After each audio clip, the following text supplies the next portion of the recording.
નમસ્કાર મિત્રો, આપણી ગુજરાત સ્ટડીઝ યુટ્યુબ ચેનલમાં ફરી એક નાડમાં આપનું હાર્દિક સ્વાગત કરશો. હવે મિત્રો, આરપીએફમાં જે કોન્સ્ટેબલ અને સબ ઇન્સ્પેક્ટરની ભરતી જાહેર થઈ છે. ઓકે, ટોટલ વેકેન્સી તમને ખ્યાલ હશે કે 4600 પ્લસ વેકેન્સી આવેલી છે, રાઈટ. તો આજના વિડીયોમાં આપણે આરપીએફ કોન્સ્ટેબલની વાત કરવાની છે કે આરપીએફ કોન્સ્ટેબલમાં સંપૂર્ણ માહિતી મેળવવાના છે કે આમાં પરીક્ષાની પદ્ધતિ શું રહેશે, પરીક્ષાનો સિલેબસ શું રહેશે, પરીક્ષામાં જે ફિઝિકલ ક્રાઇટેરિયા હોય છે એ ફિઝિકલ ક્રાઇટેરિયા શું છે, હાઇટ કેટલી હોવી જોઈએ, ચેસ્ટ કેટલી હોવી જોઈએ, કેટલું રનિંગ હોય છે વગેરે વગેરે ડિટેલમાં આપણે બધી જ માહિતી મેળવવાના છે કોન્સ્ટેબલની. ઓકે, તો વધુ ડાવિસ કર્યા આગળ વિડીયોને આગળ સ્ટાર્ટ કરે. હવે મિત્રો, આ સ્ક્રીન ઉપર તમે જોઈ શકો કે આ જે ભરતી આવેલી છે આરપીએફની, એનું આ ઓફિશિયલ નોટિફિકેશન છે. એડવર્ટાઇઝ નંબર પર તમે જોઈ શકો. ઘણા સમય પછી આ વેકેન્સી આવી રહી છે મિત્રો, અને કહી શકાય કે ખૂબ સારી વેકેન્સી છે. પોસ્ટ જે તમને મળતી હોય છે, શું તમે ખ્યાલ હશે, તમે રેલવે સ્ટેશન પર ગયા હોય તો તમને ક્યાંક ને ક્યાંક યુનિફોર્મમાં જોયા હશે, ખાખી વર્દીમાં તમે જોયા હશે જે પોલીસ, એ આરપીએફ પોલીસ હોય છે, જેનું ફૂલ ફોર્મ થાય છે મિત્રો રેલવે પ્રોટેક્શન ફોર્સ થતી હોય છે, રાઈટ. તો એમાં રેલવે ડિપાર્ટમેન્ટ દ્વારા, રેલવે વિભાગ છે એમના દ્વારા કોન્સ્ટેબલ અને સબ ઇન્સ્પેક્ટરની પોસ્ટ ઉપર ભરતી થતી હોય છે. સેલેરી વિશે પણ તમને જણાવીશ કે કેટલી બેઝિકલી સેલેરી કોન્સ્ટેબલની કેટલી હોય છે. ઓકે, પહેલાં આપણે ઇમ્પોર્ટન્ટ ડેટ્સની વાત કરીએ કે ફોર્મ ભરવાનું ક્યારથી સ્ટાર્ટ થયું છે. તો 15 એપ્રિલ 2024થી ફોર્મ ભરવાના શરૂ થયા છે, અને લાસ્ટ ડેટ શું રહેશે મિત્રો, તો 14 મે 2024 ફોર્મ ભરવા માટેની છેલ્લી તારીખ છે. ઓકે, 14 મે 2024. હવે જો મિત્રો તમારે આરપીએફ કોન્સ્ટેબલનું જો ફોર્મ ભરવા માંગતા હો ને, તો તમારે કોમેન્ટ સેક્શનમાં એક નંબર આપેલો છે, એ નંબર ઉપર વોટ્સઅપ મેસેજ કરવાનો છે. એ નંબર પર વોટ્સઅપ મેસેજ કરશો એટલે તમને જે પણ જરૂરી ડોક્યુમેન્ટ છે અને તમને ઘરે બેઠા ઓનલાઈન ફોર્મ ભરી આપવામાં આવશે. આરપીએફ કોન્સ્ટેબલ કહો તો કોન્સ્ટેબલ ભરાય છે, અને સબ ઇન્સ્પેક્ટરની જે પોસ્ટ આવેલી છે એના માટે પણ ફોર્મ ભરવા માંગતા હો તો એનું પણ ભરાય છે, રાઈટ. હવે આગળ વાત કરીએ મિત્રો, તો અહીંયા તમે જોઈ શકો કે કઈ પોસ્ટ આવેલી છે. કોન્સ્ટેબલની પોસ્ટ છે. લેવલ 3ના આધારે તમને સેલેરી મળશે. સેલેરી તમે જોઈ શકો. આ બેઝિક તમારી જે સેલેરી છે ને મિત્રો, 21,700 રૂપિયા સેલેરી છે. પરંતુ તમને ખ્યાલ ના હોય તો તમને જણાવી દઉં કે આમાં તમારું એક તો એડ થશે એલાઉન્સીસ. ઓકે, જે સરકારી ભથ્થા હોય છે એ ભથ્થાઓ એડ થતા હોય છે, અને તમારી ઓલ ઓવર સેલેરી જે છે એ 30,000 આજુબાજુ તમારી સેલેરી બની જતી હોય છે. ઓકે, આ કોન્સ્ટેબલની વાત કરું છું.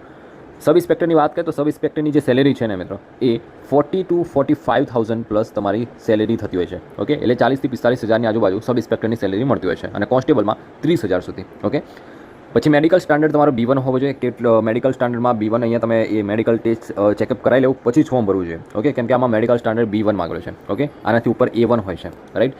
એજીસની વાત કરીએ તો કોણ ફોર્મ ભરી શકશે, તો 1 જુલાઈ 2024 સુધીમાં, ખાસ સમજો મિત્રો, 1 જુલાઈ 2024 સુધીમાં 18 થી લઈને 28 વર્ષ તમારી ઉંમર કમ્પ્લીટ કરેલી હોવી જોઈએ. ઓકે, એટલે કે મિનિમમ ઓછામાં ઓછી તમારી ઉંમર એ 18 વર્ષ હોવી જોઈએ, રાઈટ. કોન્સ્ટેબલ માટે વેકેન્સી કેટલી છે કોન્સ્ટેબલની? 4208 વેકેન્સી છે, અને બાકીની જે વેકેન્સી છે ને મિત્રો, એ સબ ઇન્સ્પેક્ટરની પોસ્ટ માટે વેકેન્સી આવેલી છે. ઓકે, 4208, અને ટોટલ જે વેકેન્સી છે એ 4600 પ્લસ વેકેન્સી છે, રાઈટ. આગળ વાત કરીએ. ત્યાર પછી મિત્રો વાત કરીએ એલિજિબિલિટી ક્રાઇટેરિયાની. તો એલિજિબિલિટી ક્રાઇટેરિયામાં શૈક્ષણિક લાયકાતની વાત કરીએ તો આમાં કોઈ પણ 12th પાસ કેન્ડિડેટ આનું ફોર્મ ભરી શકશે. કોઈ પણ 12th પાસ. ઓકે, તમે 12th કમ્પ્લીટ કરી લીધું હોય તો તમે એલિજિબલ છો, ફોર્મ ભરી શકશો. ઓકે, બીજું ખાસ કરીને એ જ મેં તમને કીધી ને કે મિનિમમ ઓછામાં ઓછી તમારી 18 વર્ષથી લઈને 28 વર્ષના કેન્ડિડેટ ફોર્મ ભરી શકશે. પછી ઓબીસી, એસસી, એસટીને જે રીતને ઉંમરમાં છૂટછાટ મળતી હોય છે એ ઉંમરમાં છૂટછાટ તમને મળી હશે. ઓકે, ત્યાર પછી આપણે વાત કરીએ કે સ્ટેજીસ ઓફ એક્ઝામિનેશન. હવે તમે ફોર્મ ભરી દીધું, બધું કરી દીધું, પછી તમારી સિલેક્શન પ્રોસેસની વાત કરીએ કે સિલેક્શન પ્રોસેસ શું છે, કયા સ્ટેજીસમાંથી અમારે પસાર થવાનું હોય છે. તો અહીંયા તમે જોઈ શકો મિત્રો, સૌથી પહેલાં તો તમારી કોમ્પ્યુટર બેઝ ટેસ્ટ લેવામાં આવશે, જેને આપણે CBT કહેવામાં આવે છે. ઓકે, હવે એ CBTમાં કયા સબ્જેક્ટ રહેશે એની આપણે આગળ વાત કરીશું.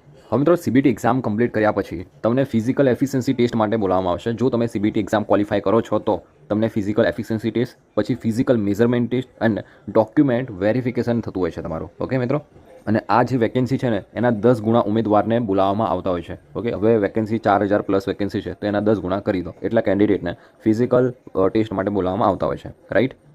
ત્યાર પછી આગળ વાત કરીએ નેગેટિવ માર્ક્સ સિસ્ટમની વાત કરીએ કે જે તમારી CBT એક્ઝામ છે એમાં નેગેટિવ માર્ક્સ સિસ્ટમ પર રાખવામાં આવેલી છે. કેટલી છે? તો 1/3 માર્ક્સ રાખી છે. તો નેગેટિવ માર્ક્સ સિસ્ટમ એ થોડી હાઈ કહી શકાય મિત્રો. ઓકે, તો પ્રશ્નોને બહુ ધ્યાનપૂર્વક એટેમ્પ કરવા પડશે. 3 ખોટા પડે છે તો સીધો તમારો એની સામે 1 માર્ક્સ કપાઈ જશે પોઝિટિવમાંથી. ઓકે, તો એનું ખાસ ધ્યાન રાખવું પડશે નેગેટિવ માર્ક્સ સિસ્ટમનું. હવે આગળ વાત કરીએ. અહીંયા તમે નોટિફિકેશનમાં સ્પષ્ટલી લખ્યું છે મિત્રો, તમે વાંચી શકો છો કે બેનેડ આઇટમ એટલે કે કઈ કઈ વસ્તુઓ એક્ઝામમાં બેન્ડ છે જે તમારે એક્ઝામ આપતી વખતે લઈ જવાની નથી. ઓકે, તો વિડીયોને પોઝ કરીને તમે જોઈ શકો કે કઈ કઈ વસ્તુઓ જે છે એ લઈ જવાની નથી એક્ઝામ. પછી આપણે વાત કરીએ મિત્રો સ્ટાન્ડર્ડ ઓફ મેડિકલ ફિટનેસ, એટલે કે તમને જે આગળ કીધું એ પ્રમાણે કે કોન્સ્ટેબલ પોસ્ટ માટે મેડિકલ ફિટનેસ જે તમારું છે એ B1 માંગેલું છે. તો એમાં ખાસ કરીને કઈ કઈ વાતનું ધ્યાન રાખવાનું છે, તો those who wearing glass or having flat foot. Okay, એટલે કે જે લોકોને આંખે ચશ્મા છે તો એ લોકો પણ આમાં ઇલિજિબલ નથી, ફોર્મ નહીં ભરી શકે. જો વધારે તમારા નંબર હોય, ઓકે, તો તમે ઇલિજિબલ નથી, ફોર્મ ભરી નહીં શકો. ફ્લેટ ફૂટ હોય, ઓકે, એટલે કે તમારા જે પગ છે, ઓકે, એ તમને ખ્યાલ હશે. પછી નોકનીની પ્રોબ્લેમ હોય, સ્ક્વિન્ટ એન્ડ આઈસ હોય, પછી કલર બ્લાઇન્ડનેસ તો બિલકુલ નહીં ચાલે. ઓકે, તો એના સિવાય પણ ઘણી બધી જે શારીરિક ખામીઓ હોય તો તમે એલિજિબલ નથી આ ભરતી માટે. તો તમારે સૌથી પહેલાં તમારું મેડિકલ ચેકઅપ કરી લેવાનું છે ફોર્મ ભરતી પહેલાં, અને તમારે ચેક કરી લેવાનું છે કે મેડિકલ જે ચેકઅપ કરાવ્યો છે એમાં જે રિપોર્ટ મળે છે એ રિપોર્ટ એ B1 કેટેગરીમાં છે કે નથી. ઓકે, તો તમે એલિજિબલ છો, ફોર્મ ભરી શકશો. ઓકે, ખાસ એ વાતનું ધ્યાન રાખવાનું છે. મેડિકલમાં પણ તમે અનફિટ હશો તો તમને ડિસ્ક્વોલિફાઈ કરી શકે છે, તમને સિલેક્ટ નહીં કરે. ઓકે, તો ખાસ ધ્યાન રાખવાનું છે. ત્યાર પછી વાત કરીએ મિત્રો, એજ લિમિટ તમને જણાવી દીધી કે તમારી એજ ઓછામાં ઓછી કેટલી હોવી જોઈએ.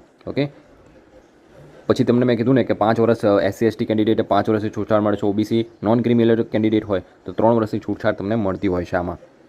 ત્યાર પછી આગળ વાત કરીએ એપ્લિકેશન ફીઝની વાત કરીએ, એક્ઝામિનેશન ફીસ કેટલી હોય છે મિત્રો, તો તમે અહીંયા તમે જોઈ શકો કે અહીંયા જે જનરલ કેટેગરીના કેન્ડિડેટ છે તમને જણાવી દો, SC/ST કેન્ડિડેટ હોય, એક્સ સર્વિસમેન હોય, ફિમેલ કેન્ડિડેટ હોય, માઇનોરિટીઝ કમ્યુનિટીમાં હોય. ઓકે, પછી ઇકોનોમિકલ બેકવર્ડ ક્લાસીસ કેન્ડિડેટ હોય. ઓકે, તો એ કેન્ડિડેટને 250 રૂપિયા એપ્લિકેશન ફી ભરવાની છે. આના સિવાયના જેટલા પણ કેન્ડિડેટ છે એમને 500 રૂપિયા એપ્લિકેશન ફીસ ભરવાની છે. પરંતુ અહીંયા ખાસ ધ્યાન રાખજો મિત્રો કે અહીંયા તમારી જે 500 રૂપિયા ફી છે એમાં તમારા એક્ઝામ, તમે CBT એક્ઝામ આપો છો ને, કોમ્પ્યુટર બેઝ ટેસ્ટ, તો એમાં તમને 400 રૂપિયા રિફંડ થઈ જતા હોય છે. ઓકે, અને 100 રૂપિયા તમારા જે ચાર્જીસ હોય છે એ કાપવામાં આવે છે. અને અહીંયા આ જે કેન્ડિડેટ છે SC/ST એક્સ સર્વિસમેન, તો એ લોકોને 250 રૂપિયા એપ્લિકેશન ફીસ ભરવાની છે. પરંતુ એમને જ્યારે CBT એક્ઝામમાં આપે છે, CBT એક્ઝામ આપે છે તો એમને પૂરેપૂરી 250 રૂપિયા એપ્લિકેશન ફી છે એમને રિફંડ થતી હોય છે. ઓકે, જ્યારે જનરલ કેટેગરીમાં 500 રૂપિયા હોય છે અને એમાં 100 રૂપિયા કાપીને 400 રૂપિયા રિફંડ થઈ જશે. ઓકે, તો જ્યારે પણ તમે કોઈ પણ સંસ્થામાં અથવા તો કોઈ પણ જગ્યાએ તમે ફોર્મ ભરાવો છો સાયબર કાફેમાં,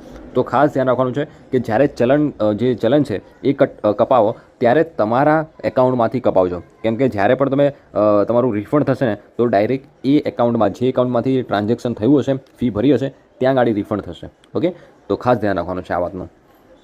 હવે અહીંયા તમે સ્પષ્ટ રૂપે વાંચી શકો કે refund of examination fees. Okay, તો એના બાબતેની જે કન્ડિશન છે એ અહીંયા આપેલી છે, તમે વિડીયોને પોઝ કરીને વાંચી શકો છો.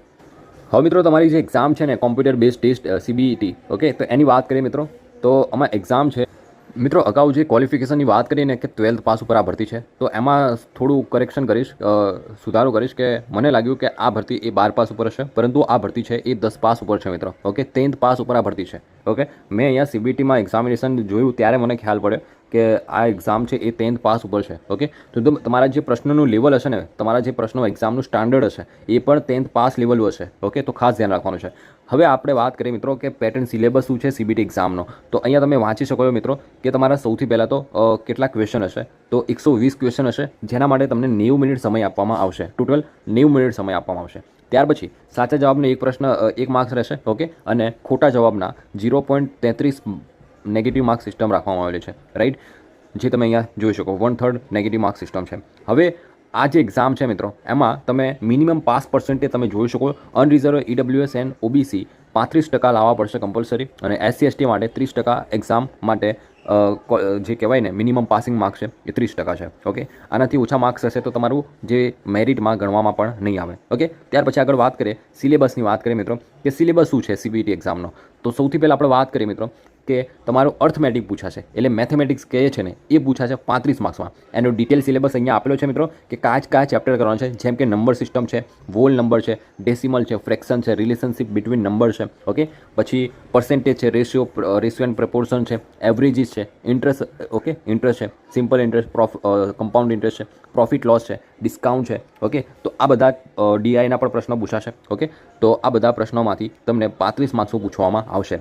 ત્યાર પછી જનરલ ઇન્ટેલિજન્સ એન્ડ રિઝનિંગના 35 ક્વેશ્ચન પૂછાશે 35 માર્ક્સના. એમાં પણ તમે જોઈશો કે કયા છે. એક તો વિઝ્યુઅલ મેમરી છે, ડિસિઝન મેકિંગ છે, ઓકે, એનાલિસિસ છે, પછી જજમેન્ટ છે. આ બધા ટાઈપના ક્વેશ્ચન પૂછાશે. અને 50 માર્ક્સમાં જનરલ અવેરનેસ પૂછાશે મિત્રો, 50 માર્ક્સમાં. એમાં પણ ડિટેલ અહીંયા આપેલું છે, એટલું જ કરવાનું છે, એનાથી વધારે કરવાની જરૂર નથી. ઓકે, ત્યાર પછી આગળ જોઈએ કે ફિઝિકલ સ્ટાન્ડર્ડ ટેસ્ટ છે અને ફિઝિકલ કહેવાય ને મેઝરમેન્ટ ટેસ્ટ છે એ કઈ રીતનું હશે. તો અહીંયા તમે જોઈ શકો મિત્રો કે તમારું ફિઝિકલ કોન્સ્ટેબલ મેલ માટે તમે જોઈ શકો કે 1600 મીટર રનિંગ હશે, 5 મિનિટ અને 45 સેકન્ડમાં પૂરું કરવાનું છે. ઓકે, અને બીજું લોંગ જમ્પ રહેશે. ઓકે, 800 મીટરની રનિંગ નથી તમારે. ફિમેલ માટેની વાત કરીએ તો ફિમેલને 800 મીટર રનિંગ કરવાનું છે અને 3 મિનિટ અને 40 સેકન્ડમાં કમ્પ્લીટ કરવાનું છે. લોંગ જમ્પની વાત કરીએ ને મિત્રો, તો મેલ કેન્ડિડેટને 14 ફીટ લાંબો કૂદકો લગાવવાનો છે અને ફિમેલને, છોકરીઓને 9 ફીટ લાંબો કૂદકો લગાવવાનો છે. હાઈ જમ્પની વાત કરીએ મિત્રો કે હાઈ જમ્પ કેટલો છે, તો હાઈ જમ્પ અહીંયા તમે જોઈ શકો કે છોકરાઓએ 4 ફીટ ઊંચો કૂદકો લગાવવાનો છે અને મહિલાઓએ 3 ફીટ ઊંચો કૂદકો લગાવવાનો છે. ઓકે, તો આ ખાસ ધ્યાન રાખજો. આ હતું તમારું ફિઝિકલ એફિશિયન્સી ટેસ્ટ. હવે ફિઝિકલ મેઝરમેન્ટ ટેસ્ટની વાત કરીએ, જેમાં તમારી હાઇટ, ચેસ્ટ વગેરે માપવામાં આવતું હોય છે. તો અનરિઝર્વ કેન્ડિડેટ હોય, EWS હોય, OBC કેન્ડિડેટ હોય, એમાં છોકરાઓને 165 સેન્ટીમીટર હાઇટ માંગેલી છે અને છોકરીઓને 157 સેન્ટીમીટર હાઇટ માંગેલી છે. રાઈટ, અહીંયા ચેસ્ટ વિશે પણ તમે જોઈ શકો કે ચેસ્ટ કેટલી રાખવામાં આવેલી છે. ઓકે, પછી SC/STને 160 સેન્ટીમીટર હાઇટ માંગેલી છે અને ફિમેલને 152 સેન્ટીમીટર હાઇટ માંગેલી છે. ઓકે, તો આ હાઇટ ક્રાઇટેરિયા હતો. તમારી આ હાઇટ હોય આ પ્રમાણે તો તમે એલિજિબલ છો ફોર્મ ભરવા માટે. ત્યાર પછી તમારું ડોક્યુમેન્ટ વેરિફિકેશન થતું હોય છે મિત્રો. ડોક્યુમેન્ટ વેરિફિકેશન કર્યા પછી તમારું મેડિકલ ટેસ્ટ છે, આ બધી પ્રોસેસ થતી હોય છે. મેડિકલ એક્ઝામિનેશન પછી તમને ટ્રેનિંગ માટે કોલ લેટર મોકલવામાં આવતો હોય છે અને તમારું ફાઇનલી જોઈનિંગ થતું હોય છે. તો આ રીતે આખી પ્રોસેસ ચાલશે કોન્સ્ટેબલ માટે. હવે તમારે ઓનલાઈન અરજી કેવી રીતે કરવાની છે એની અહીંયા વિગતવાર માહિતી આપેલી છે. જો તમે આ બધું તમને નથી ખબર, તમને ફોર્મ ભરતા નથી ફાવતું, તો તમે નીચે કોમેન્ટ સેક્શનમાં એક નંબર આપેલો છે કે ફોર્મ ભરવા માટે આ નંબર પર વોટ્સઅપ મેસેજ કરો. તો એ નંબર પર તમારે વોટ્સઅપ મેસેજ કરવાનો છે. તમારું ઓનલાઈન ફોર્મ ભરીને તમને એપ્લિકેશન ફોર્મની PDF મળી જશે. ઓકે, તો જે પણ જરૂરી ડોક્યુમેન્ટ છે એ પણ તમને વોટ્સઅપ દ્વારા તમને જણાવી દેવામાં આવશે કે કયા ડોક્યુમેન્ટ તમારે મોકલવાના રહેશે આના માટે. ઓકે, તો મિત્રો આ હતી સંપૂર્ણ ભરતીની માહિતી કોન્સ્ટેબલ માટેની. ઓકે, હવે જો તમારે સબ ઇન્સ્પેક્ટરની જે પોસ્ટ આવેલી છે એની પર જો માહિતી મેળવવી હોય તો એના ઉપર હું સેપરેટ અલગ વિડીયો બનાવી દઈશ, કેમ કે આ જ વિડીયોમાં જો સબ ઇન્સ્પેક્ટર ભરતીની આખું નોટિફિકેશન બતાવવા જઈશ તો વિડીયો ઘણો લાંબો બની જશે અને ફટાફટમાં ઉતાવળમાં સબ ઇન્સ્પેક્ટરનું આ વિડીયોમાં કવર કરવા જઈશ તો જેટલું પૂરેપૂરી માહિતી આપવા માંગે છે એ માહિતી નહીં આપી શકો. એટલા માટે મેં વિચાર્યું કે સબ ઇન્સ્પેક્ટર માટે અલગથી એક વિડીયો બનાવી દઈશ. ઓકે, જે ગ્રેજ્યુએશન પર આ ભરતી આવેલી છે સબ ઇન્સ્પેક્ટરની. ઓકે, અને કોન્સ્ટેબલની 10 પાસ ઉપર ભરતી છે. તો તમારા જે પણ ગ્રુપમાં મિત્રો હોય એમને વિડીયો શેર કરજો. ખૂબ જબરજસ્ત ભરતી છે અને આની એક્ઝામ તમે ગુજરાતમાં જઈને આપી શકો છો અને પોસ્ટિંગ પણ ગુજરાતમાં મેળવી શકો છો. ઓકે, તો આના ઉપર અપડેટેડ વિડીયો જોઈતો હોય કે કટ ઓફ કેટલું રહેતું હોય છે તો એના ઉપર સેપરેટલી અલગ વિડીયો બનાવી દઈશ. તૈયારી કેવી રીતે કરવી જોઈએ બુક લિસ્ટ ઉપર વિડીયો બનાવી દઈશ. ઓકે, તો કોમેન્ટ સેક્શનમાં કોમેન્ટ કરજો. ઓકે, તો મળે નેક્સ્ટ વિડીયોમાં. આજ વિડીયો પડતું આટલું જ.